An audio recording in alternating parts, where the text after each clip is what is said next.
Puerto Rico is still dealing with the devastating effects of Hurricane Maria nearly 16 months after the deadly Category 4 storm slammed ashore. 3.2 million Americans live in the U.S. territory. In 2017, Puerto Rico had 710 homicides. That's more per capita than any U.S. state.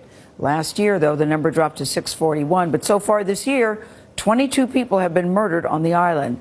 David Begnaud is in Dorado with a look at the island safety challenges. David, I've been to Dorado at the resort where you are, so I know you're safe there, but other places, not so good.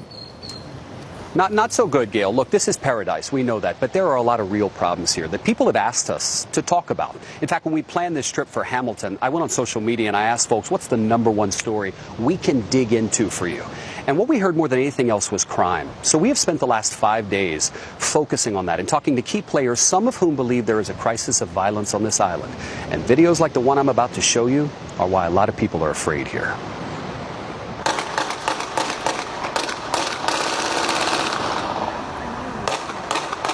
This is not a war zone. It's San Juan, Puerto Rico last Sunday. Gunfire erupted in an area frequented by tourists near the airport. A man is killed in the middle of the street by a gunman who shoots him again as the driver flees. The next day, 2 brothers were shot when a driver pulled up and opened fire in broad daylight. Then Wednesday, a gunman walked up to a man in his car at a gas station in Dorado and killed him at 8:40 in the morning. Do you feel safe walking down the street at night? No, definitely not. Kira Nieves Pearson walked with us through the tourist area of Condado. She used to live here. It's not even perception. It's my husband getting held up at gunpoint. It's my mom getting carjacked. You know, it's everybody that I love has been a victim, and it's happened here. Douglas Leff is the top FBI official in Puerto Rico. He says the island is facing a crisis of violence. What percentage of homicides here on the island are gang-related? Sadly, it's pretty close to 100%. Leff told us the motives behind almost every killing are money, survival, and drugs. They could send the entire FBI down here and they would still be overworked. That's just the situation that we have here. You can now go to a precinct and sometimes you only find 1 police officer. Colonel Michelle Fraley was the superintendent of the Puerto Rico Police Department in 2017 during Hurricane Maria. She asked if one of our armed security guards would escort her to our interview because she doesn't go outside after 6 p.m. Personally, at night, I don't leave my house unless it's an emergency that I have to go to the hospital.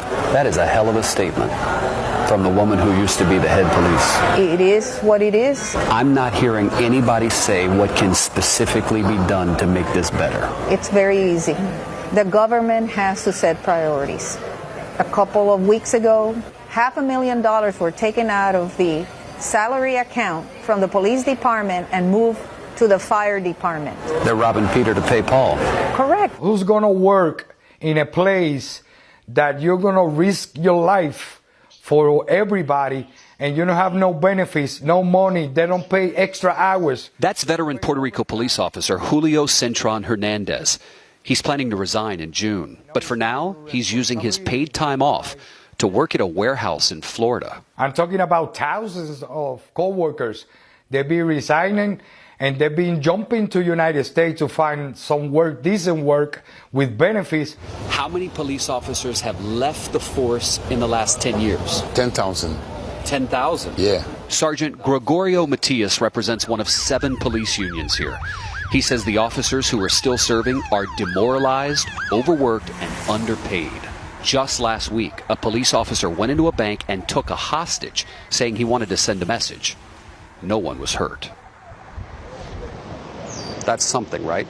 All right, so the Puerto Rico Secretary of Public Safety, Hector Pesquera, told us this in writing. He does not believe there is a crisis of violence. He thinks these social media videos are highlighting sort of a larger problem that he doesn't think exists. And he says at the end of the day, this bankrupt island is having to cut every department, including the police.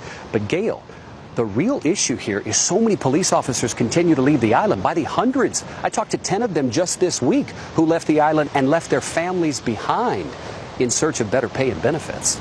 Wow, it's such a beautiful island with beautiful people, but that's a very grim picture you painted. Thank you very much, David.